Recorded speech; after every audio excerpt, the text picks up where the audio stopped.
Welcome to the Vitality Vision podcast. I'm your host, Greg Bennett. And well, today we're joined by a very special guest, one of the greatest endurance athletes of all time, and that is Mr. Timothy O'Donnell. I'm also joined by my co-host, Barry Miller, who's the president of Volerage Investment Management and Volerage Health.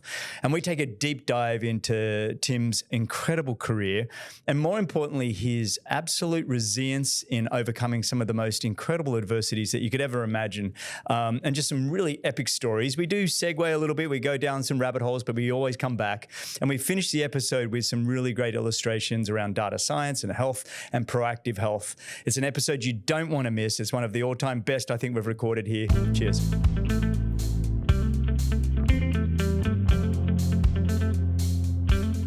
Tim, yesterday you came, you spoke at our end of year talks, which was absolutely fantastic. So our end of year talks go over 2 days. Barry runs the whole thing with his team, and it really is a great couple of days. And we get a couple of good speakers in each year, but you were our guy yesterday, and it was really fantastic. So firstly, thank you for yesterday. Yeah, thanks again. That was so fun. Amazing. Really fun. And thank you again for turning up this morning and chatting with Barry and I, because this is a real treat for us to have somebody of your status. Did Tim stay over at your house? Is that how you got him here today? Mate, we we just pulled an all-nighter. It was awesome. But it really was a great talk, especially about your journey, your resilience, overcoming adversity, which I want to dive into in this episode, but it was really great. And so really what I thought with this podcast, what we're going to do today is we'll rewind the clock. We'll look at your journey of what you did in the world of triathlon and endurance sports, some of the major adversities that you had to overcome and how you did that, physically, mentally, emotionally. And then we're going to sort of shift gear a little bit in the podcast and really talk about proactive health, preventative health, a little bit about what we do here at Volerage Health. And if that sounds good to you guys, I think let's just dive right in. Sounds great. First off, let's rewind the clock. Let's let people know who you are and where you come from and what you did in the world of triathlon. Yeah, well, I had a long triathlon career, that was for sure. I started as a swimmer. Started swimming when I was a kid in 1986, joined my first swim team, youngest of four. The worst athlete of the four.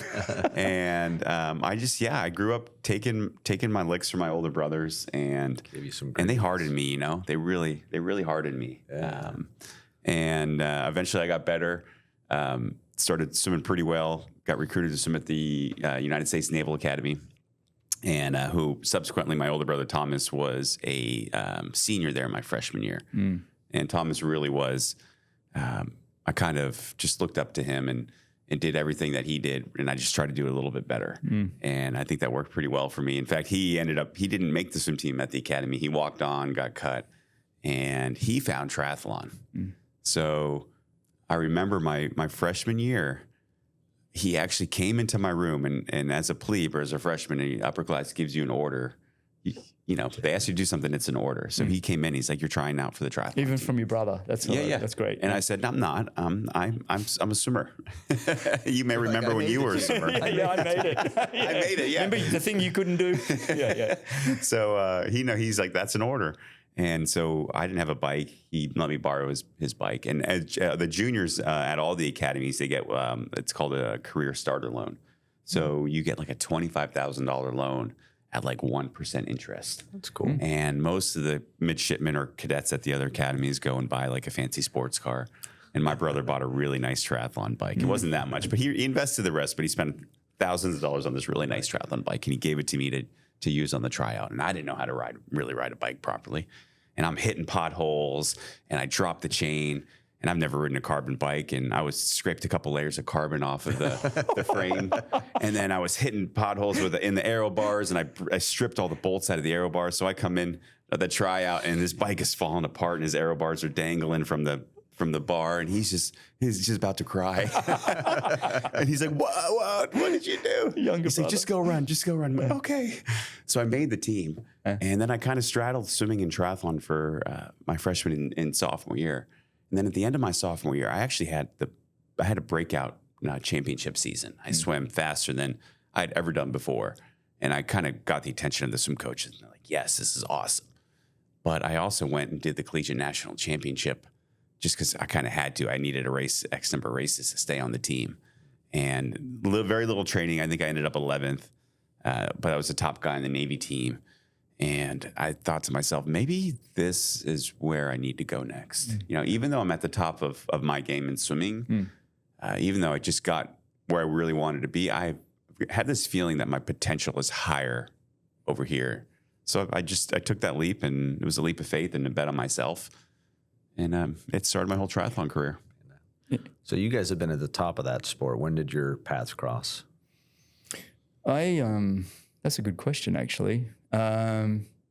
We probably raced each other in the early 2000s, mid 2000s. When did you come into the sport? I was at the top of the world for a bit. I hate to be an ass, but he's a lot younger than I am, in fairness. I teed that up for you. He's a lot younger than I am, so it was a very different... but you did overlap. And there would have been overlap. Yep. So when I started off, Greg was short course phenomenon, obviously, Olympian. I was trying to go that path. I hadn't found Ironman yet. That was it, yeah. Yep. Yeah, and so 2002, I was on the under-23 national team, like the junior team. And Greg's wife, Laura, was on the U.S. team. So the first time I... definitely met Laura was in Cancun World Championships 2022. No, not 2022. 2002. 2000. Yeah, so we're going back 20 years now. Yeah. And then really it was, well, you can keep telling with your story, but basically from sort of 2008, 9, he shifted more from the short course Olympic style racing into the 70.3 and Ironman, the longer racing. And that's really, you really found your footing. And is that a typical progression? It used to be. It used to be kind of how it worked. Yeah. The younger guys now, the sport has completely shifted. You know, most of us found triathlon kind of in that college, the collegiate era. And I mean, Greg was on the top of his game when I was just trying to get to a World Cup. And I mean, he wouldn't even know me from the camera over there. I wasn't an asshole. I was just no, but I mean, there was no reason to know who I was in the early 2000s in Olympic distance race, other than I probably crashed in front of you and took you out, maybe. No, it was. I remember like that. I'd like to see video footage of that. Yeah. It was like I would rank everybody in my probabilities. Like I've always had that kind of data science mindset, going, okay. I'd go through a whole start list and go, okay, probability of beating this guy. No. And it was like a little bit of a weighting system then. So your name might have been on that list at some point. And you quickly skip to the next name. He's got an old notepad. I do have a notepad, but it's a long time ago. So let me ask you guys one other question, because you guys are, elite athletes that have been at the top of your sport. In your talk yesterday, I think there was a lot of, messages and great things that the team took away from it. The one that's, perhaps most remarkable about what you guys have accomplished in sport is just the resilience and perseverance. So I'm curious, when you guys think of, and you've had enough time around the sport, how much of making it to that elite status that you guys made it to is skill versus will? Is it like, oh, you have to have, certain physical attributes, or is it like, oh, this is a 70% plus, will and mindset that you have to have the mental fortitude to push through the pain and win the race? That's a really good question. You lead off with what you think. Yeah, I think about that a lot. I would say triathlon is probably one of the biggest sports where will overpowers skill. At least the ratio of will to skill is more in the will's favor than probably almost any other sport. And when particularly with Ironman racing, because as you prolong things like that, talent kind of, you can't hide behind the talent as long as just your willingness to accept. And Greg and I were talking about this at dinner the other night. We all face adversity in life, but when we were going to those start lines, when you were preparing for an Ironman or the Olympics, you know where you have to go. You know the depth that you have to dig to do what you want to do, and you are making an agreement with yourself that you're going to do it. Yeah. So it's that kind of conscious decision to say, hey, I'm going to put myself in this situation that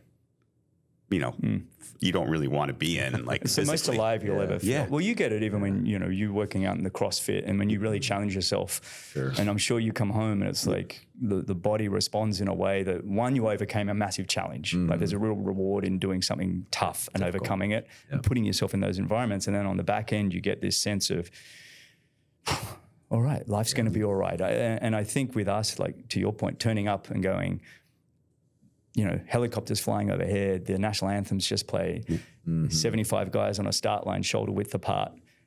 And it's like, and you can hear everybody's heart rate's 150, but you're standing still. I just got And goosebumps from that. and you can hear the breathing. Yeah. Yeah. And then you can feel it. It's visceral. And they're the best in the World Cups in the world. They do this like they have this beat going boom boom. Oh yeah. Boom boom. Through the speakers, they're piping that. Boom boom. Yeah. And the crowd goes silent, right? They just play the anthem. It's like boom boom. And they do it and they hold you, and then you hear this. You're now in the hands of the starter.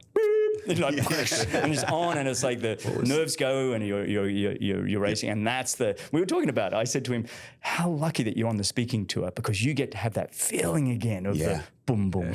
And you know anybody public speaking for anybody. I mean, you've become quite natural at it here. You know, Barry runs a lot of what we do at Volage and Volage Health, and it's just been amazing to watch you on stage. You're very comfortable with it. But there's still, okay, it's go time. It's go time. And it's one thing that I sometimes miss going. I've even said to you, can I present this month? Because I just want to have that little buzz again. And I said to you, you get to go have that buzz in the public speaking circuit that you're doing. Yeah. What was the thing that you've told me in the past that you used to do to try to intimidate guys at the starting line? Oh, well, it start way before the starting line. It would start at the briefing 2 days before. I'd try and be bigger than I, like I'd, remember Hy-Vee or Lifetime races that you turned up to a few of those, but it was like, that was my series. And so I'd always make sure I'd last into the briefing, walk straight down the center and give the race director a hug. Hey, how you doing, mate? Be big presence and try and bring their energy to me. The competitors have to come to me. And then, we've looked at the race course. You and I, we went through it. It was about 400 meters long. We've made it accurate, right, Bill? We got it good, right? So it was always like that kind of an idea of bringing the energy back. And then having my team, going into an event and having my chiropractor there or bike mechanics there and just going into a transition area and people going, oh, Greg Sport is, bike mechanic and he's chiropractor. And you want to present that you own this, and there's always this element of being bigger than who you are. The game starts way before the race you have itself. techniques like that as well? Well, I mean, actually, watching, I would observe Greg, and I remember when he would be asking questions like, Greg, can we just wrap this meeting up, buddy? Come on. Like, okay, the course is a course for everybody. He knew me too well. He was on to you. But my wife, Rennie, and I, my wife, Marina Carfrey, 3-time Ironman World Champion, we're kind of the reverse of Greg and his wife, the Aussie-American couple. But we learned a lot from them and professionalism. So your wife is Aussie? Yeah, my wife's Australian. Wow. Yeah, That is funny. Yeah. We know 12 couples in Boulder, triathlon couples that are Australian American. No kidding. All of them have a male Australian American girl, except for you guys. You're the only one. You're the only one. You picked an Aussie girl, but it's like there's a lot of that. We're slowly invading. and my family, before they met her, my sister, my mom, my family's kind of from Boston area, and they're like, oh, Timothy, you couldn't find a girl in America. You had to go overseas. There's very much that. Like, wow, she's top of sport. Yeah. But I want to go back to your original real question, then we'll go back to Tim's journey. But talking about sort of that will over talent. I do think there is an element of you can't put in what God left out. There is an element of that. Percentage-wise, it's hard to say. My journey and Tim's journey are very similar. Both of us took many, many years to get to the top of the world. Like other people turn up and they're 20, 21, they're winning Olympic gold medals, they're oozing with talent. And they've just got massive engines. Like it really is. It's like they've got a heart the size, way bigger heart. And we race guys like this, but then this next generation of guys that are coming to the sport have that kind of talent, but they're also matching it with work ethic. And that's when in 2016, I'm like, I think I'm done.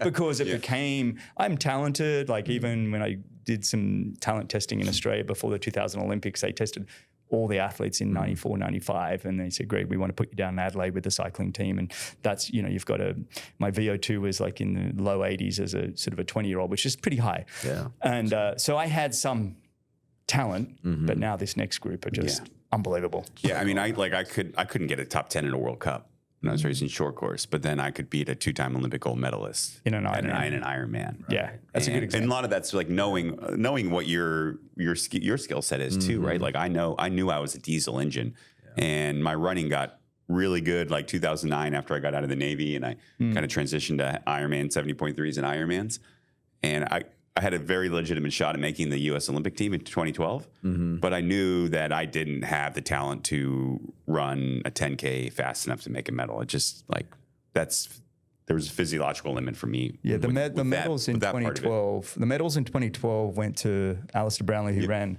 29 flat, but was capable of running at 28 off the bike, 28 minutes for 10 kilometers, which is, it's really fast. It really is. You're borderline making it 10K for the Olympics just on the track. Wow. And even this year, the last Olympic champion, Alex Yee, who won in Paris, he just ran a 2:06 marathon, which is the second fastest marathon in Britain.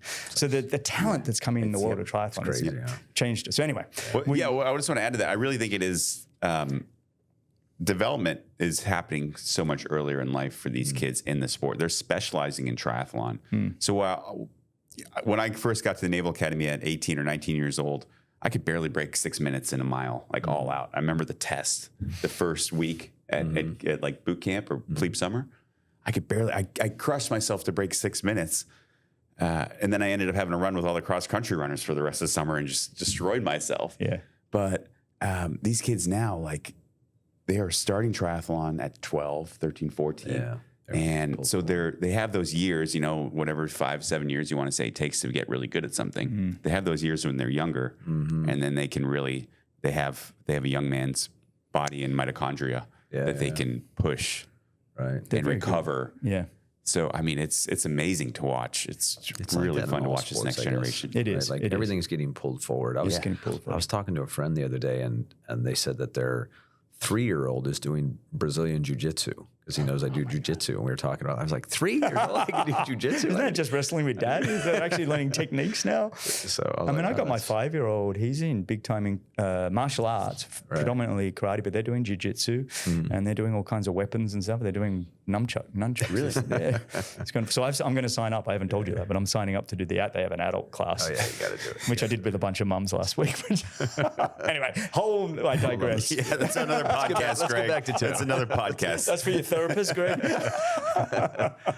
But anyway, I really quickly want to reframe and just bring the audience up to speed when we're talking about the world of triathlon. That when we talk about the Olympics, what I mean by that, it's a 1,500 meter swim, 40 kilometer bike, 10 kilometer run, and then we go to the longer distances. We often say the term half Ironman, which is like a 1.2 miles swim, 56 mile bike, and a 13.1 mile half marathon, and then the full marathon is what full Ironman is what you specialize in. 2.4 mile swim, 112 mile bike, 26.2 mile. So we have all these categories in the world of triathlon that people tend to specialize in, but let's shift forward.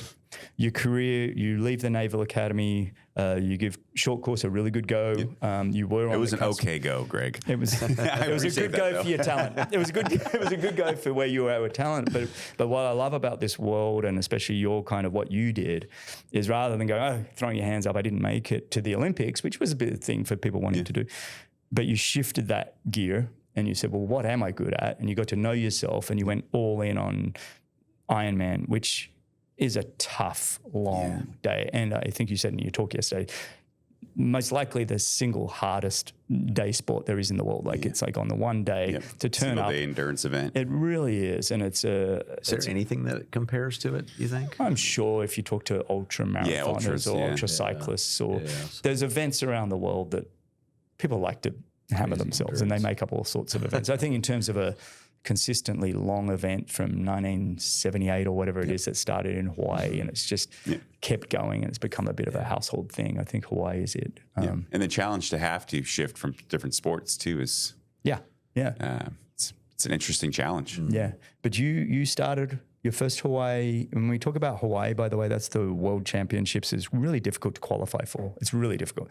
You'll have thousands of professionals all trying to get there, and they limit it to 50 men and 50 women. Is that right? And so to get there is hard enough, and then to turn up and actually perform on very tough conditions, heat and humidity. I think you said like the road surface on the Queen K. In the lava fields. Yeah, it's brutal. I only did it once and it was a horrible experience. But anyway, it's not about me. No, I do want to rewind to Greg's Kona appearance because... Were you there for that? I was there, yeah. We trained together a lot for 2012. And I'd only done it once, but I've been studying the sport a lot. And Greg he's feeling good quickly. Greg's like he's turbocharged, right? And he's off like solo off the front at the beginning of the bike. I was leading Hawaii Ironman. And I'm like, it's kind of cool. Greg, I'm sitting in the like with the group and seeing Greg up the road. I'm like, what is that knucklehead doing right now? TV time. Just way out front. TV time. Always like to have his head on camera. Yeah, I know that was a tough day. I remember real quick. I remember getting off the bike and I was now like 15 minutes back from you guys that were all up the road because I blew to pieces. My calories were just shocking. I didn't eat enough, and so I just got tired. And then I got onto the run. I was like, right, I can run them down. And so I went through the first 10 miles of the run, just under an hour, so holding just under 6 minute miles. So I'm clipping along, and they're like, yeah, Greg, you're catching up. I'm like, yeah, I'm going to do this. And right at 10 miles, of course, it's changed a little bit. There's a hill called the Palani Hill, and it's just like a wall that you just hit. And Takes you out of your rhythm. It just takes you out of it, and it goes long enough where it's just not good. And oh man, I got to the top of that with 16 miles to go. And that next 16 miles took me 2.5 hours. So that was a 3 hours 30 run. And I'll never forget when Rini your wife didn't win that year. I think she got second or third. She got, anyway. Yeah. The women start behind the men in this race. So when they catch you, the helicopter's going, following the lead women, all these lead cars and all these. I went over to the side at an aid station, had my back so no one would catch me on the camera. Oh man, anyway, that was my whole story. I finished the race, but it wasn't pleasant. But you went to Hawaii, was it 9 or 10 times you said in your talk yesterday? 10 times total, yeah. 10 times you qualified. You had 3 that were bummers, but 70% of those events you were at least top 10, most of them on the podium. Really great record. Yeah, thanks. Consistent. I don't think any professional athlete ever finishes going, I ticked every box. Yeah, sure. Even some of the names, like you mentioned, a guy by the name of Jan Frodeno, Olympic gold, plus 3-time Kona Ironman winner. We hate him. But he would even step back and go, I didn't win this and this. You know? Sure. And so you kind of go, you didn't win everything. But for you, what was a real highlight for that career of yours, and what did you overcome especially? Yeah, I mean, I had years where I pulled out. I mean, I've mentioned that before. That first year I did it, I pulled out and was so disappointed with myself. And I made a pact to always finish a race. I kind of made that agreement with myself, because when you give up, when you drop out, it becomes easier to do it again the next time. It just, when you don't give yourself the option, there is no option, right? So I had great races, but the pinnacle was 2019. Where I had in my 9th time doing the race. And 7 weeks before, as I had this amazing build up, I had a great race the year before, broke the American record on the course the year before. I was set up to have my ultimate success. And 7 weeks before on a run, my last step of the run, I hit the edge of the road and rolled my ankle and broke my foot. So I'm in this situation now where I have to really reframe what I'm doing and how I approach this. And that's exactly what I did. As I told you guys yesterday when I was speaking, I opened a bottle of wine that first night when I got my MRI, and the tech told me my foot was broken. And I said, all right, 1 bottle of wine one night, and then we're going to make a plan, because the fact is, reality is, the truth is, I have a broken foot. Now I can hang my head and use that as an excuse, or I can build the best plan I can to bring the best version of Tim to the start line at the IRONMAN World Championship in 7 weeks. I think that was a really special time. Like, athletes are always breaking feet and getting injured, right? Always around that kind of window. Our bodies are, what we'll find with the more research we do here at Voltage Health and different tests and everything is once inflammation and things really start hitting the body, we become almost like crystallized, and you can just, and the amount of stress fractures in our sport and people overdoing things is, and not to say you were overdoing it, but you are at that 7 weeks out, you're hitting this is your key big time for big workouts. Well, that's the thing. You're always on the red line, right? You're always pushing the envelope. And you got to look over the edge sometimes. You got to know what's beyond, because you don't know. If you don't know where it is. Yeah. So you're always pushing that, especially like that lead in. And Rini was always very good at that. She had a very calm. She wouldn't let any of that.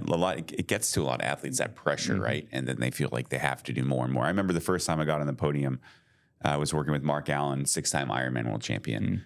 Considered kind of one of the greats, one of the greatest of all time. And he's like, all right, Tim, the thing is, once you get on the podium once, a lot of guys either get overconfident, they think they're automatically going to win, or they just think they have to do more and more because they're almost there. So if they just do more and more, they're going to get there, and then they overdo it and they break, or they get some sort of chronic fatigue. So it's almost like just keep your head screwed on, you know, and just you know what to do. Just keep doing it. Be consistent. Very mental sport, and you know, the dimension of the sport is so much about your mental acuity. Internal self-talk is always going. You're never off. It's funny, the other day, you know, when you were talking about building Volage Investment Management and 100-hour weeks, and you were just crushing it, right? Those early years. And not to say you're not working a lot now too. Everybody that knows Barry knows that he's a machine. But it was kind of like, I was thinking about it this morning, actually. I was having breakfast. I was like, yeah, it's kind of like endurance sport is, I mean, you're at the pinnacle of the game. You're never off. Yeah. Like, you're always on. And that's where building the right team around you, you know, whether massage therapists or true therapists or wife or whatever it is, that family. And it's like people that can ground you. It's like to help you just keep moving, even when you're just like, you're losing your shit. Yeah. You know? Yeah. And that's a great point, Greg, because in 2019, it took me a long time to get my team right. You have to have the right team around you. Yeah. And I had the right coach, my coach, Julie Dibbins. I had an amazing strength coach with Aaron Carson. And then I had a bike specialist, Matt Bottrell, who worked with Julie. And then you get your physios, you got your guru guys like Lawrence Finlingen, but they all have to know their lane. And that's what you see so many times. You bring too many cooks into the kitchen. People start stepping on others' toes. Things fall apart. But everybody on my team knew exactly what they needed to do. Matt knew he wasn't trying to get me ready for the Tour de France. He was trying to get me as efficient as possible on the bike so I could run fast, you know? And Aaron knew that it was about stability and mobility and staying injury-free, not getting me ready for Daytona Beach, you know, spring break, you know? So everybody knew their part of the team, and the team has to be on the same page for everything to work. Yeah, I think that team side is really cool. I would say, like, you didn't want just the best people in the world on your team. They also had to want the best for you. And so putting their own egos aside, they had to be able to turn up and know what to say at the right. We're so fragile. When you're tired and everything else, it's like if you have anybody that, you know, I was laughing with the guys. One of the things that I would say pre-briefing at races, if, you know, Tim comes into the briefing, but hey mate, you look healthy. It's the biggest insult you can ever say to an endurance athlete. It's like, what? I do not. Because if you came in and said, Greg, are you eating enough? I'm like, okay, I'm ready. Not celebrating that as a concept, but we're so fragile in the verbiage of what could be said. There's one of our coworkers yesterday. He's a good guy, and he likes to hit the weights in the gym similar to I do. So I know how to mess with guys like us. Like I said, oh, you look like you're leaning out. yeah, exactly. What is the actual? What's the guy actually looking for? About? Yeah. And so in this environment, when you've broken your foot, you're going in as one of the all-time favorites, and for the US. The problem that the Americans have is they haven't won Hawaii for many, many years. It's Australians, Germans, and they led the sport. They had Dave Scott in the 80s, won it 6 times. Mark Allen took the reins. He won it 6 times. And then you had Tim DeBoom. All these guys have turned up, but it's been a really big drought. And so they put a lot of pressure, the media and the hype around. We got a great American. He's going to win it. And he breaks his foot 7 weeks out. It's like, So did you know after your radiologist reviewed the broken foot, did you know you would be able to race, or was it questionable whether you No, it was really questionable. And what actually happened was I broke my foot the year before and it never healed properly. Wow. So I had scar tissue holding the fracture together, and I just broke it again. I re-snapped it. And I remember actually I did the run and we were supposed to go swim, and I didn't want to, like, I was trying to pretend it wasn't broken, and I went and like got a big bag of ice and went to the pool and like sat in the back of my truck, in the bed of the truck with my foot on a 5-pound or 10-pound bag of ice. And I text my coach Julie. I'm like, hey, can you come out here? And she sees me sitting on the truck. She's like, oh no. It's deflating for everybody. Yeah. And I mean, honestly, like, and I had this, it's just like thing after thing. You know, I broke my foot at the beginning of 18, kind of came back, had that great race in Kona 18. And then I got in a bad bike crash in the beginning of 19, broke some ribs. You crashed a fair bit. I could, I was pushing. I was pushing my abilities. You're also left-handed. Yeah. Well, you're both left-handed. I've got to be careful with my insults over here. Right, careful. We got you outnumbered. Hey, we're the creative types. That's right. So anyway, let's fast forward. I broke the ribs, and I almost didn't qualify for Kona that year, and then finally come around. Everything's going great. But yeah, I really didn't know I'd be able to especially hold together a marathon on it. You said you only did one jog a week before to know that maybe I can do the race. The day before I hopped on the plane, I went out and ran outside. So this is post your agreement with yourself where you said, I will always finish the race. Yeah. So you were going into that race with a question mark whether you'd even be able to finish. Was your mindset, I don't care if my leg falls off, or foot falls off, I'm finishing this race? Yeah, 100%. And I've had to do that before. 2014, I tore an oblique on the bike, getting out of the saddle, trying to not get dropped on the climb to Javi. So I got to the run. I couldn't stand up straight on the run. And I hit that hill that Greg mentioned earlier, Palani.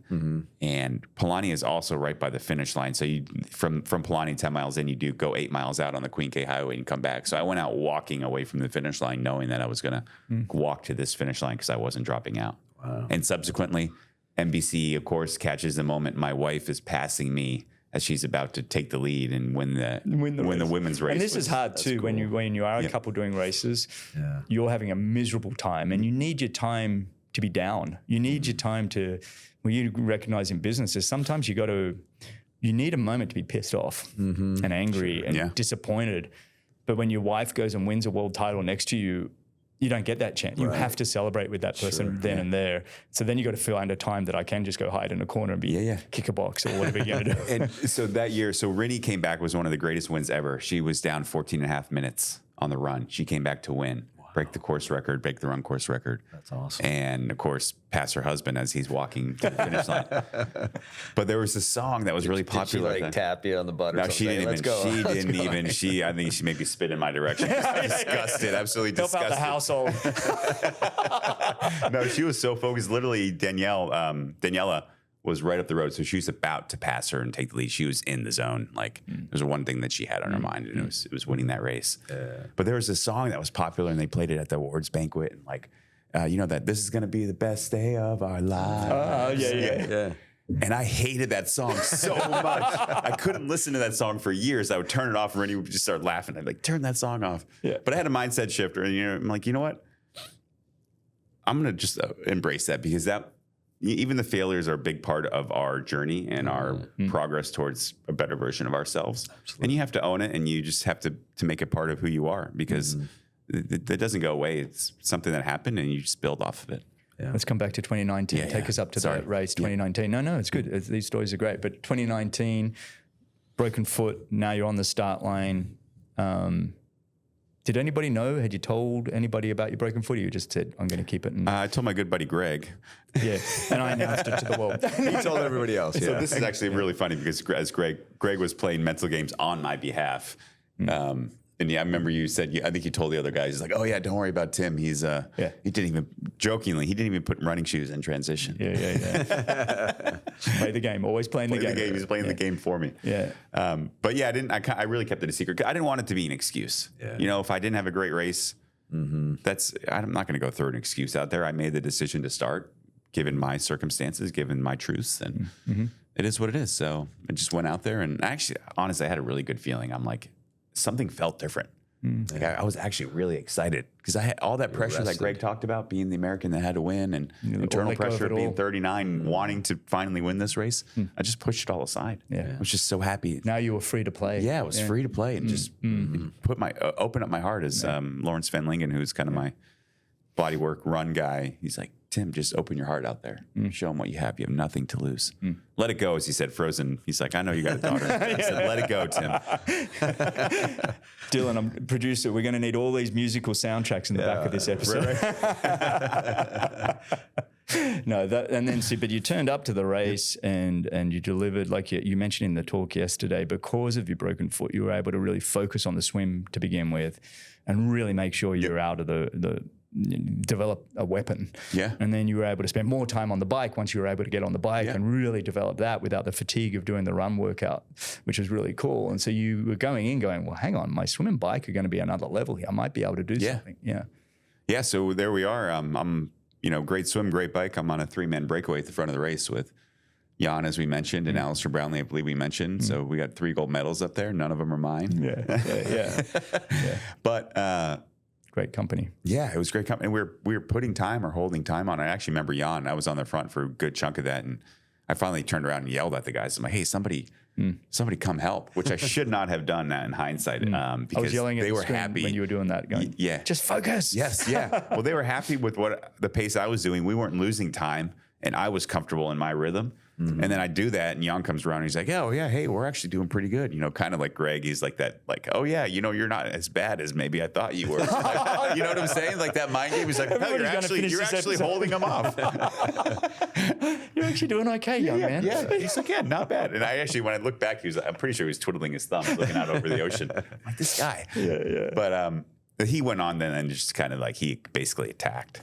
Which he probably was going to do at some point in the last 30 miles. But yeah, hindsight, I should have just saved my race. But, you know, I come off the bike second, and I don't know what that first step is going to be when I hit the transition and my foot hits the ground. Actually, I remember because I swing my right leg over my bike to be my first step when I dismount my bike. It's kind of like a moving dismount. You don't stop and get off. You jump off your bike, basically. Am I right? It's a very uncomfortable feeling, by the way, when you've been in a position for 4 hours. You're stiff. And your legs have been pumping for 4 hours. Your shoes are pretty tight. Your feet can go numb if they're not comfortable shoes. And then you suddenly are jumping off your bike at full speeds. You're braking, but you're probably jumping off at around 20K an hour. So it's like legitimate pay. It's hard. Yeah. And my right foot, which is a broken foot, hits the ground, and I'm like, oh, okay. It's okay. Nice. And then I start running through the transition, and my legs feel really good. And I'm like, I usually don't feel this good. And I always wanted to break 8 hours in Kona. It was like one of my goals. And actually, like, I've changed my passwords, but my passwords used to be like Kona 7:59. You know, like every time I had to type in something, 7:59. And I see the clock running out. I'm like, hey, if I run under 250, I'm going to break 8 hours. And then I put that out of my mind. I'm like, cool, we'll get to work. Yeah. And I think that's a big thing. You know, when you process brings the goals, when you focus on the goals, you're not thinking about your process. So I got back to focusing on my process, and that's what would get me to break 8 hours and end up having my fastest run ever in Hawaii on a broken foot. You even beat Rinny's run time that year. I did. Yeah, finally, my last chance. Actually has because she's an incredible runner. Yeah. She's breaking every marathon record, you know, and the joke was that she was you can't have your wife. Yeah. You can't have your wife. But she was legit, in fairness. Yes. So, yeah. But he ended up doing a faster marathon time. It was just a little side note. Yeah. And honestly, the women's race, I don't think anybody had broken out 8 hours. 3 hours in the marathon in Kona. And then Rinny came along first to break 3 hours, and then went by the time she... 251? Yeah, 250. Yeah, she ran 250 twice. Yeah. So, I mean, she literally redefined the marathon and women's triathlon and women's Ironman. It's running. That's amazing. Anyway. Yeah. But listen, mate, so that was an amazing outcome. Second to Jan Frodeno. Yeah. If we could get rid of him, you on paper, the rewards look amazing. But whatever. But also, I had my best races when Jan won. So I almost like Jan. Look, we had similar skills. He was obviously better athlete. Well, yeah, he's one of the greatest. Yeah. But I think I really played really well off of his race strategy and my race strategy. Yeah. So we actually worked really well together on the course. But then 2020, COVID hits. We're all locked down. The world kind of pauses for a year. Fast forwarding right now to your next event going out. So now you're kind of one of the top 2 or 3 guys in the world at endurance racing. You know, you were still able to do a fair bit of training and things in 2020, but then they put on one big race in Miami to get the world, and all the world come because it's like nobody's done anything, and it's a chance for everybody to go, okay. And so you were one of the favorites going into this race in Miami, which was just shy of a half Ironman. So it's around that 3.5 hours rather than 8 hours. Tell us through what happened there. Yeah. Like you said, Greg, it was kind of the big comeback. You know, anything went in Florida. It was great. We could come and race in Florida and kick off, you know, kind of move from the pandemic. And my chance to race Jan again without a broken foot, which really excited me. Like I said, I always race really well against Jan, so I knew he was going to get the best out of me. And I actually got dropped in the swim. I thought the race was going to be over, and I ended up bridging this gap to some of the fastest swimmers in the sport. And I remember you were commentating. You're like, "Oh my God, like Tim is back. I wanted this race. I'm a good hype man. I wanted it. He's the best hype man." So here we are. There's like 4 or 5 of us out of the water. We're off the front of the bike, and then maybe two thirds halfway through the bike. And this is on the Miami Homestead Speedway, so the NASCAR track. Yeah. So the bike doing is loops. Yep, It's a 17 tough. loops. It's actually kind of a tough race. I It's can kind imagine of. It is, yeah. Yeah. There's no flow. You're Yeah. a lot of like hairpin turns. You're kind of in and out of your aero Yeah, bars. they go off the track, like the loopy track, and you go in and you do an internal circuit. Yeah. The road course, I think they call it the road track. Yeah. So I, halfway, 2/3 through the bike, I just get this pain surging through my body, spreading across my chest and shooting down my left arm and locking up my jaw. And I actually wondered, I had been having, kind of had in some signs and symptoms at the end of the previous year. And I went and saw a cardiologist and they ran tests and they told me I was fine. And always listen to your body. I mean, at the end of the day, you're the captain of your ship. And I wanted to keep racing so badly that I knew when they told me I was fine, I probably wasn't fine. And I should have dug in more. What were the symptoms out of curiosity that you were feeling?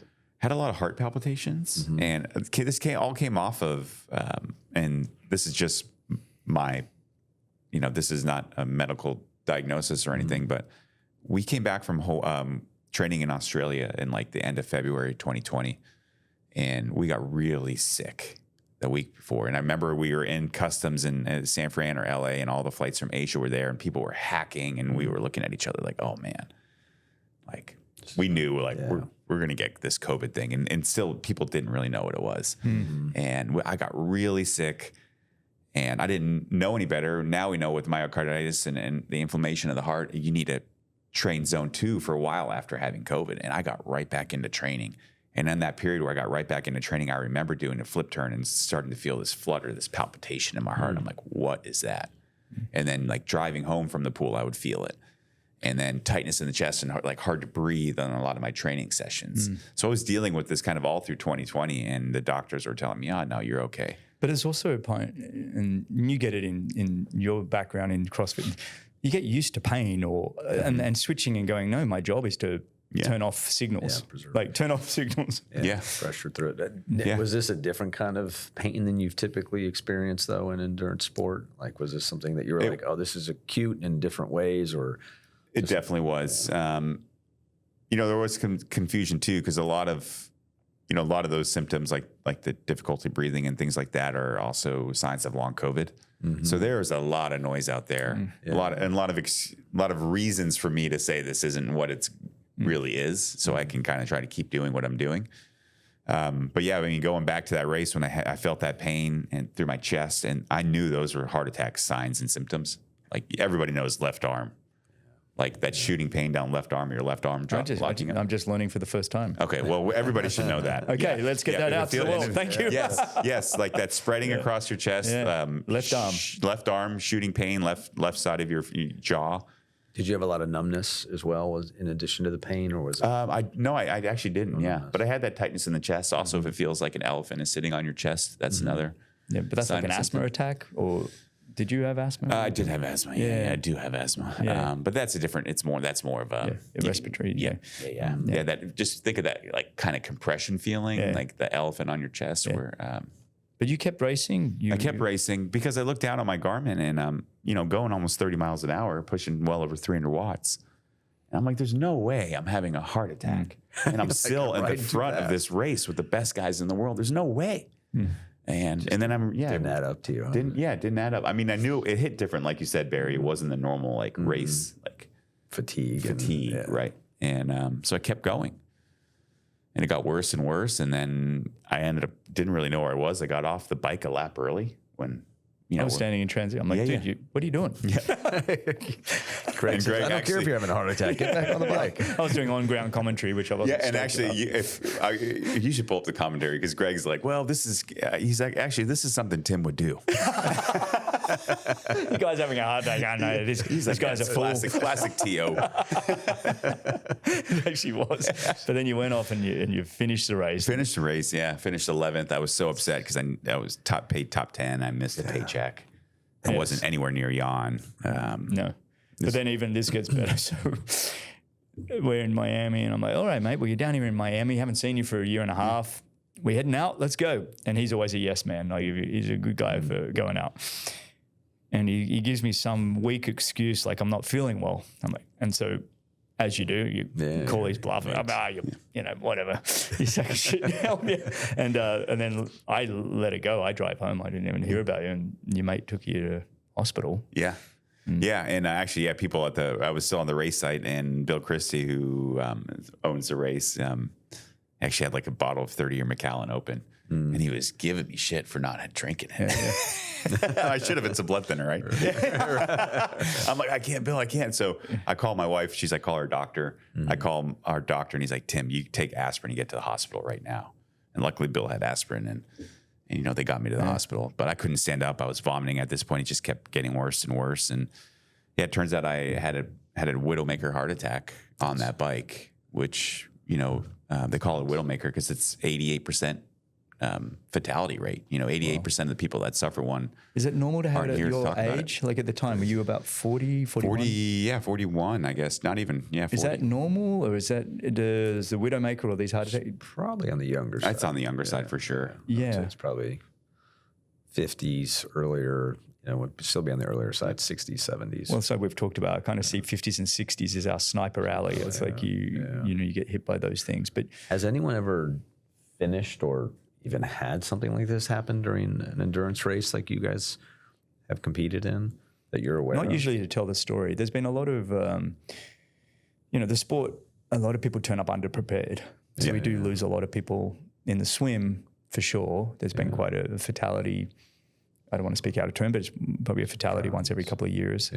Normally it's a sport where, you know, a mate's in the office go, I'm doing an Ironman this weekend, and I'll join you. And it's like, there's no preparation. And it's like, there's a little bit of you got to respect what you're about to put your body through, you know? Yeah. Most of it is in the swim. And there's probably 1 or 2 deaths in Ironman a year. Is it a year? Yeah. I wasn't sure. And I'm actually friends with the guy who runs the LA Marathon, and the marathons every year, they have some sort of cardiac event. Really? And like Greg said, you get a lot of middle-aged guys that maybe aren't in the best shape or overexerting themselves. I mean, statistically speaking, marathons, they have 40,000, 50,000 people on the start line. So to have a cardiac issue with somebody, statistically, that might have happened whether they were on the race or not. So you could argue causation, correlation, you know, it's, but we do see a lot. Originally, a sport like Ironman triathlon in the 70s and 80s was for the freaks and the crazies that love to do really testing things. Like, I'm amazed you haven't done one. You know, it's like that kind of a mentality. People that just want to learn more about themselves and want to extract. But then it's become a little bit more of a, I've got an Ironman tattoo. How about I just go do one too? And it's ticking a box type thing and I think that's where we get ourselves into trouble. But mate, you're on the hospital bed then. I'm on the hospital bed, still not knowing what's going on. And they measured, they did blood work, and my troponin levels were through the roof. And that's an enzyme that it's basically a byproduct of your heart tissue breaking down. And then it all got real. They're like, okay, it's quite clear this guy's having a heart attack. And there was a complete blockage earlier. At that point, when they cleared it, they had to bring me to another hospital. This hospital didn't have a cardiocath lab. So they throw me in an ambulance. I'm in the ambulance, freaking out. No, actually, I was pretty composed. But I remember the EMT saying to the driver, he's like, "Hey, are we almost there? The defib machine's battery is about to die." And I'm like, "Are you serious?" I'm like, "You need one thing in this ambulance to keep me alive, right? One thing." So luckily, we got to the hospital, and they brought me into the cath lab, and they're like, "Wow, okay." They thought I was just dehydrated, and it was still 80-something% blocked at that point, which is hours and hours later. I mean, probably 8 or 9 hours after the event. That's amazing. Do you ever have a moment that you thought you weren't going to make it? I had that one moment when things got real at the first hospital, and you know, the nurse comes in, or actually a ton of people came in, and the nurse is like, "How you doing, Tim?" She had the defib machine. I said, I'm okay. And she said, "Well, you look like shit." And at that moment was when I was like, "Oh man, am I gonna die?" That was like the one moment. And then I pushed it out of my head. And I said, "No, it's not an option right now." Like I said, with dropping out of races, it's not an option. And actually, my buddy Kenny, who brought me to the hospital, was outside. And after the fact, he told me they were talking. All the nurses were outside, and like, "This guy's about to fly line. Like, get ready." Like, wow.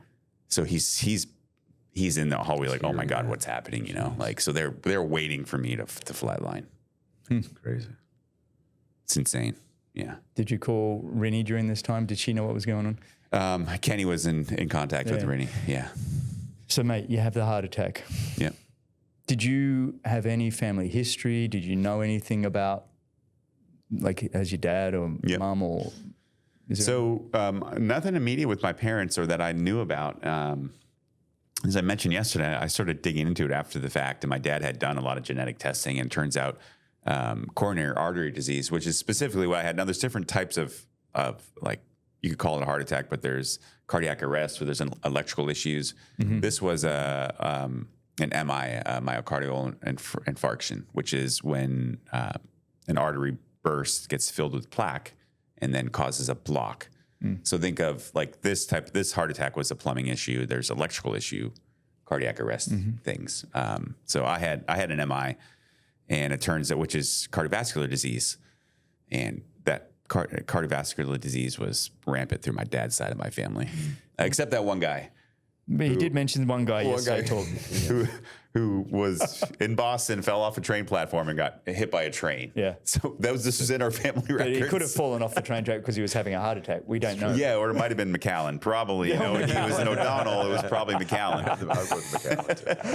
I know. Well, did you, when you talk about, what we do here at, Volage Health is we're a data science company. So for us, we're really trying to get to the bottom of every kind of disease, from cardiac disease, kidney disease, liver disease, the whole works.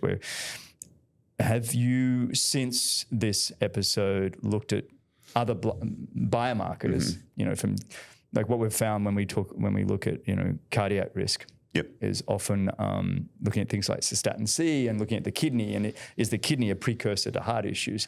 Have you done all of that kind of background, trying to understand the data behind what you went through? I did. I went to everybody looking for information, and I went to your standard, interventional cardiologist. I went to naturopaths with cardiology specialties. I went to functional cardiologists who kind of blend everything. Sports cardiologists, just trying to kind of get all the information. And, the more information you have, the better decisions you can make. And I mentioned this again yesterday. The specialists don't really think about you when you leave the room. There's so much on you that if you really want to, and it's not their fault. They have so many patients. They're constantly trying to help people that it's, you have your appointment and then they move on to the next appointment. And that is what it is. But we have to acknowledge that, and we have to take control of our own health, and we have to do these dives into our biomarkers, and we need to see what's going on. And we need to find other people around us that can help us interpret the information and make good decisions. Yeah. And so I started doing, I learned that, a standard lipid panel is not that helpful. Like, let's dive deeper, lipoproteins, C-reactive proteins, as you mentioned. There's the size of your LDL particles is really important. So I started learning that I have a lot of small, dense LDL. It's a hereditary issue. And I did genetic testing, and my risk was I had 4 different factors that were exponential in causing heart disease. So I kind of it was all there if I had. And this really is part of what we're doing here, details. I'm curious, Tim, did you have your blood taken on a somewhat routine basis, pre and post? I did. Probably quarterly. Yeah, that's pretty frequent. Yeah, I feel like it. It'd be super interesting to run Tim's. Do you actually look at your passport? I talked to David about that yesterday. Good. We'd love that. If you would send that over to him. No, because it's like we have thousands and thousands of data points coming in from all around the world. The UK Blood Biobank, we've talked about on this show a lot, but we're always wanting to collect more data, and especially that anybody's actually had events like you. It just helps us build our models out. Right. Yeah, that'd be super interesting to look at. And as Greg mentioned, we look at the multiple domains of your health, right? So as we know, your health is connected in so many different ways. So even though people may not think of kidney disease or poor kidney health as a precursor to cardiovascular issues, it can be and often is. So to look at your health across these domains, we think is critically important, and be interesting to look at your blood biomarkers and see how the scores evolved in our system, right? Based on pre his heart attack event and post. Yeah. And today, what do you do from a kind of preventative standpoint. And by the way, I was going to ask you guys when we were talking about your sports that you guys have competed in. Did I just read, I think that a 90-plus-year-old woman completed the Ironman? Yeah, I think she was in her 80s.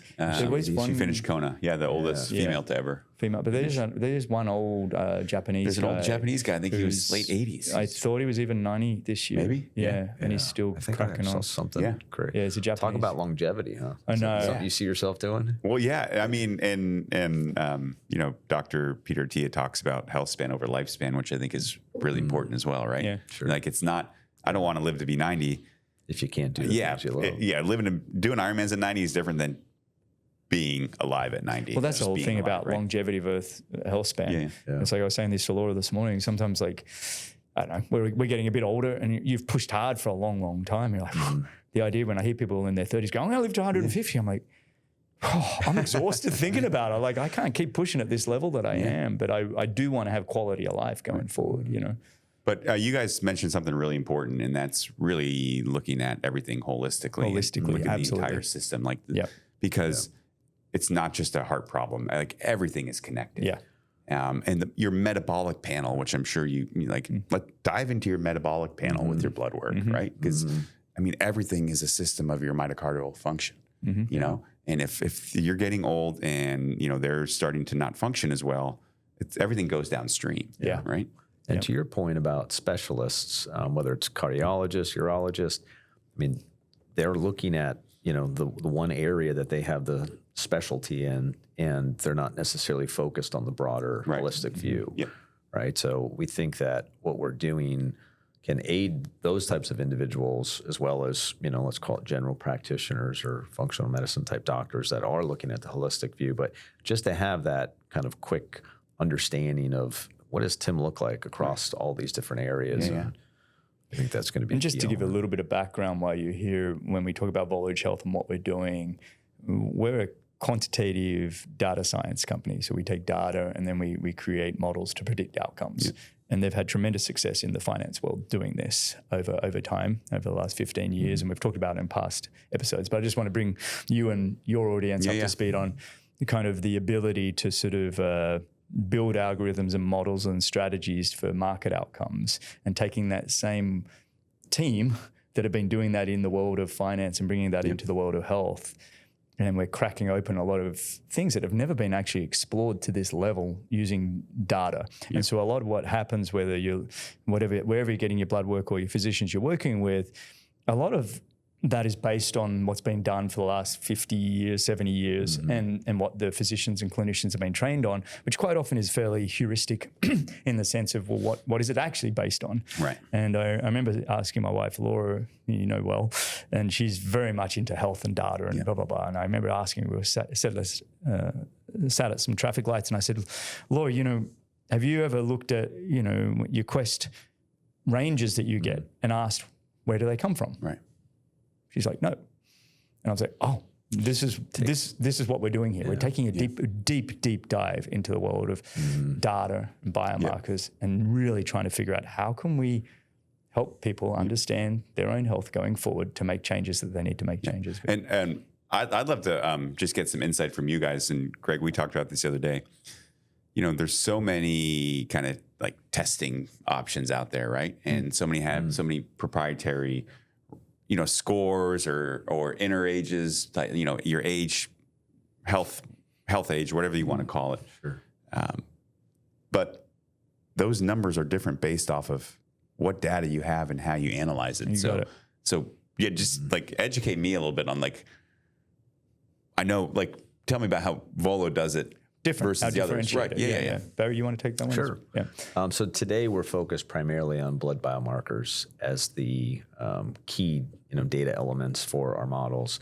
But we're soon to introduce or ingest genetic data. We also have on the roadmap to do proteomics, metabolomics.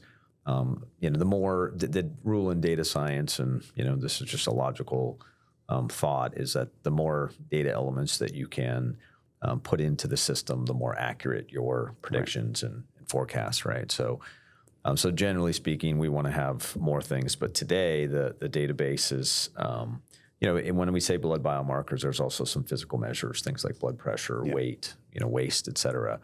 And we use a database that is comprised of, the broad basket of data is comprised of those types of data elements, but they do have a subset with some of those other, I'll call them somewhat more cutting edge or newer types of proteomics and things of that nature. So yeah, our focus, we think that we have amongst the most accurate, if not the most accurate models for expression of your age. And age is an interpretation that is very quick and easy, right? We all know our chronological age. So if I go, I'm 3 years younger, 5 years younger, that's good. If I'm 3 years older, that's not so good. But we have a slew of different metrics to help people understand, what their trajectory looks like and really some, actionable things they can do. That's the most getting important down part. to a transparent level. So you can go, well, what's driving, if I just told you, hey, Tim, good news is you're, 3 years younger than your chronological age.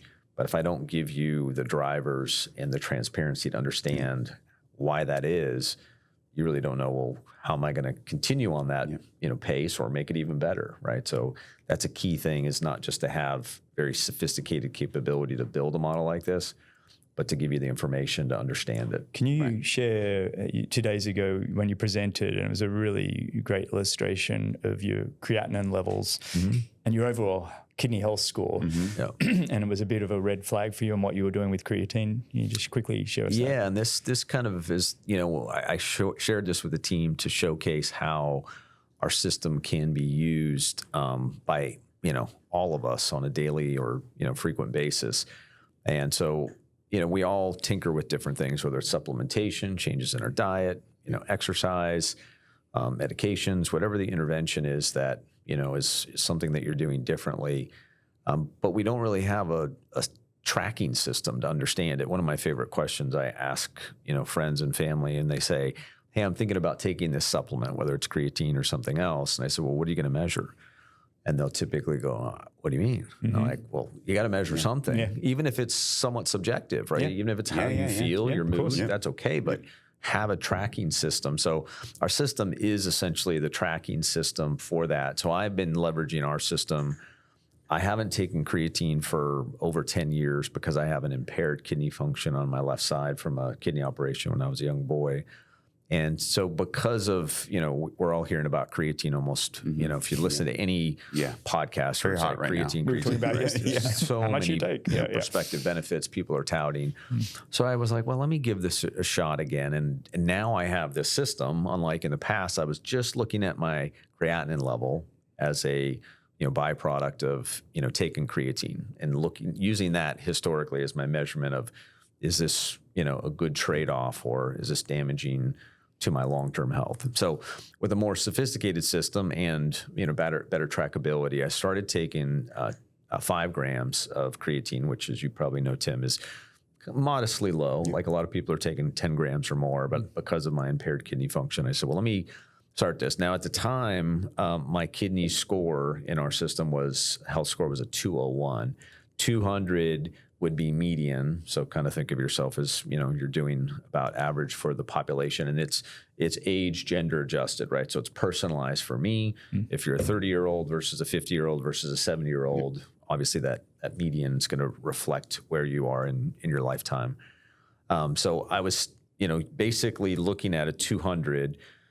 And let's just say, if my probability of an outcome, adverse outcome with my kidneys 15 years down the road, let's just say illustratively, if it was 10%, by, increasing my score in our system to 220, it would be a halving of that risk. If I decrease my score to 180, so obviously I'm modulating around 20 points, that would be a doubling of risk, right? So just to give you some kind of understanding of, so I'm taking creatine, my score goes from basically 200 down to 190.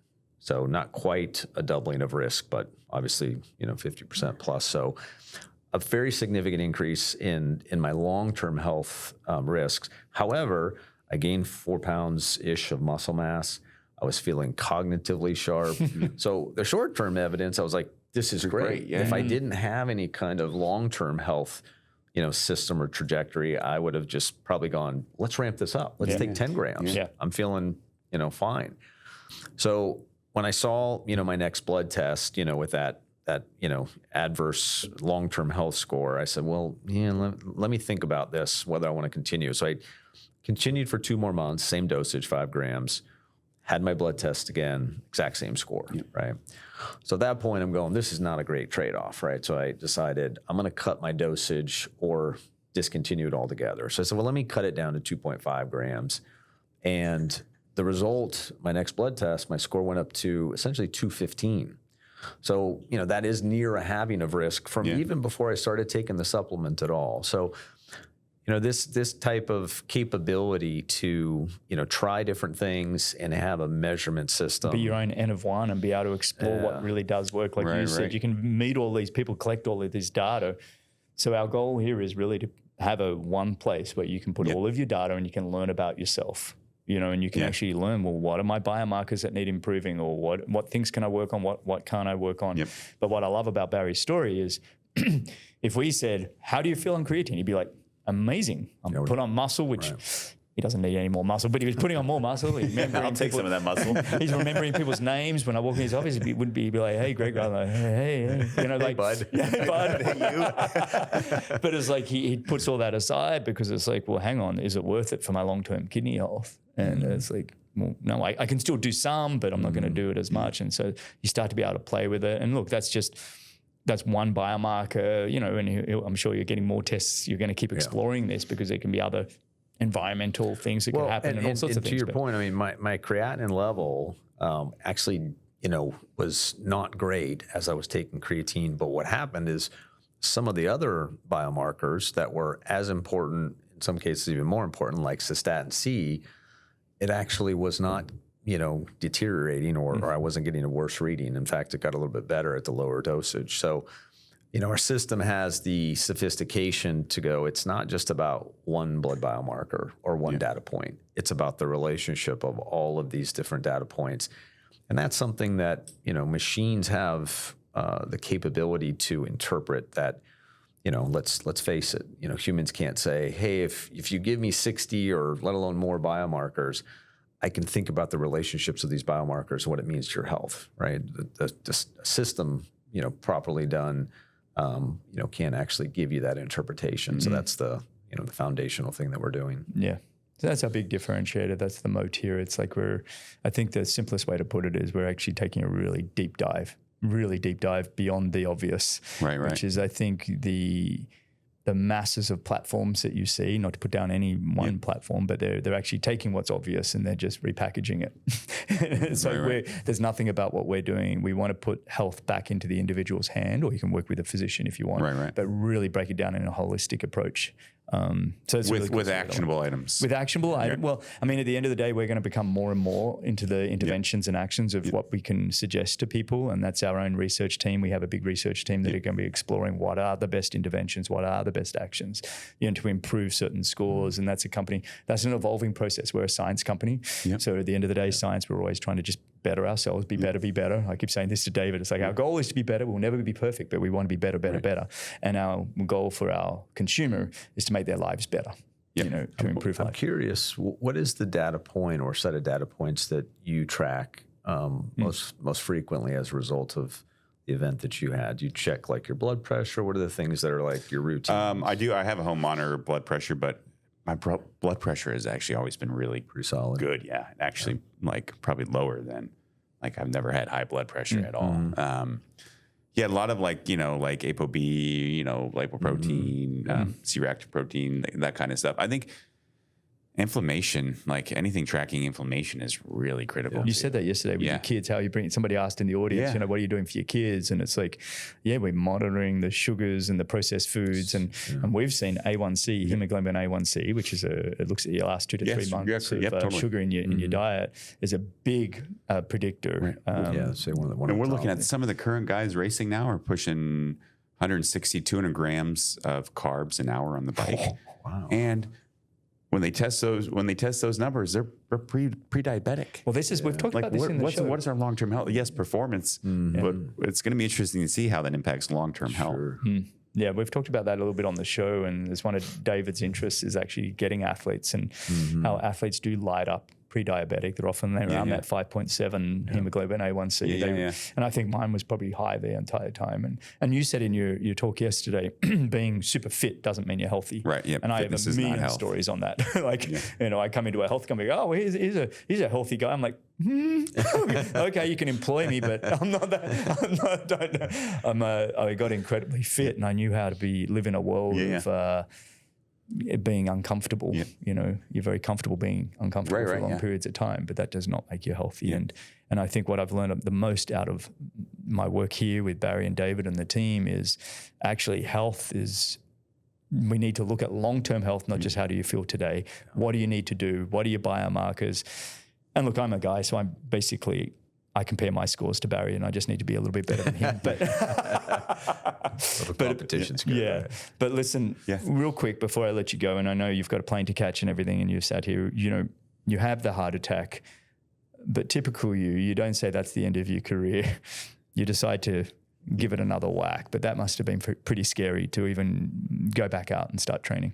It was, I made a goal to get back to the World Championship. And not to try to win anymore, but just to be there to show that you can overcome even the biggest obstacles, and to celebrate everything with my friends, family, the fans, the sport. And it was physically, it was a challenge just because I'd taken almost a year, not completely off, but I'd backed off of proper training that year of the heart attack. But mentally, it was by far the hardest part, just kind of dealing with all that processing, that going out by myself to ride or run, and, you know, fearing that you're just going to drop dead and no one's going to know. You know, I was on blood thinners for I think it was almost the first year. You got to be careful riding your bike outside if you're on blood thinners, right? You know, if you get in an accident and you have a head injury, that could be really, really serious. So there was all these kind of mental hurdles I had to overcome. But I just took it step by step, day by day. I had the right people around me, and we got back there. We got back to the World Championship. Amazing. And got back to win one more Ironman event a few months later. That's awesome. Yeah. That was awesome, buddy. Yeah, well, it was fun to be on the sideline and watch all of that. But I was worried too. I'm like, what's he doing? Not job. Did you have a lot of people in the industry or the sport that were kind of questioning you and saying, Tim, why are you doing this? Actually, the guys at Trek, I know, like Trek Bikes. Trek Bikes, the marketing manager, he was concerned for me on a personal level, but he's like, Tim, we got to he's like, I want you to talk to our doctors before, like the team doctors for the tour team. Like, I want you to talk to them before you get back. Well, to they're worried raying. about their brand. Yeah, probably. Yeah. They don't want the Trek bike falling over with me on it. Right. But I'm like, yeah, I'm happy to talk to whoever. But I mean, I rest assured, I have talked to the best cardiologists for this in the world. There's an element of the type of people in the world of an endurance sport, triathlon like that, but like, yeah, give it a go. Like, it's like, I think there's this kind of like, oh, you want to give it a go after hard? Let's see how it goes. Yeah. You know, not to be an ass, but there is that kind of like bravado. Everybody goes through so many adversities, and it's like, well, let's see what he can do. And I think it was more supportive, probably more than questioning for the whole. Yeah. And, you know, the further away from the information you are, the harder it is to process. And, you know, my mom did not want me racing. She was petrified. She was terrified. She couldn't even watch that race on television. But, you know, we made sure I just didn't say I'm going to go back to Kona. You know, my wife and I sat down and we said, okay, if we talk to the best people in the world about this and you get a green light and it's not going to be detrimental to your long-term health and being around for us, then let's do it. Because, you know, it's not more, I'd had a great career. I didn't need to go back to Kona. My family and being around for my family was my number one priority for sure. So I needed to make sure it was done properly. Yeah. So you've had some incredible, you know, trials and tribulations. If you had to pick one thing that you're proudest of in your career, what would you say it is? From a performance perspective, or? Yeah. I mean, I think that race in 2019 was really the highlight of my career. Come back. Yeah. And, you know, I won the ITU, which is the World Triathlon, the governing body of the sport. I won their World Championship, long course championship in 2009. I think that was a highlight too. Well, that was a breakout for you. That was a breakout. Yeah, that whole year was kind of a breakout. And, you know, I had this epic battle with this Frenchman where, you know, he kept dropping me on the run. I just kept coming back and I kept coming back, and I just finally just put a surge and broke him with a K to go. So just when you win like that, like those are the things you remember versus like you're off the front all day. And when you expect to win, there's nothing worse than when you kind of, there's a little bit like you feel like you might win, not to be an arrogant person, but it's like you've done the work, you turn up and you're running down the finishing straight, and then you got to kind of play to the crowd because it's not emotional. It's just kind of like, no, I'm here. Here we go. But the ones where you're like, I can't believe I did this. And then you're like, you can't even feel your legs, the crowd's there, and you're just like, oh, this is awesome. Actually, one of my favorite of those type of moments was the North American 70.3 Championships. Lance Armstrong was racing back then, so it was a huge deal. And you know, I passed Lance on the run, and then the eventual Ironman champion and eventual 2-time 70.3 champion Sebastian Kinley was still up the road, and I caught Sebastian on the run with like maybe a K or so to go, and I think we're going to have this, like, I feel like we're going to be sprinting to the finish, right? So 800 meters to go, I just start sprinting. You don't trust your sprint. I don't trust my sprint. So 800 meters to go, I'm running as fast as I can for 800 meters. And in my mind, he's right next to me this whole time. So I turn this corner into the finish chute because, you know, you come around a corner and I am in this like scared to death, dead sprint by myself. And you almost feel like you're about to peel over. Your heart rate's 190. Yeah, and I fully expect, I cross the line, like I'm throwing my chest out like to try to get across the line first. And there's nobody with me. I dropped him like 400 meters earlier. And people are looking at me like, what is this guy doing? You're like, it's a time. Never look back. Don't they teach you that when you're when you're a 5-year-old? Never look back at a race. You haven't won until you've won. Yeah, I know. I've had those experiences too. But mate, this has been a real pleasure. Really great conversation. We really appreciate you. And I love what you guys are doing.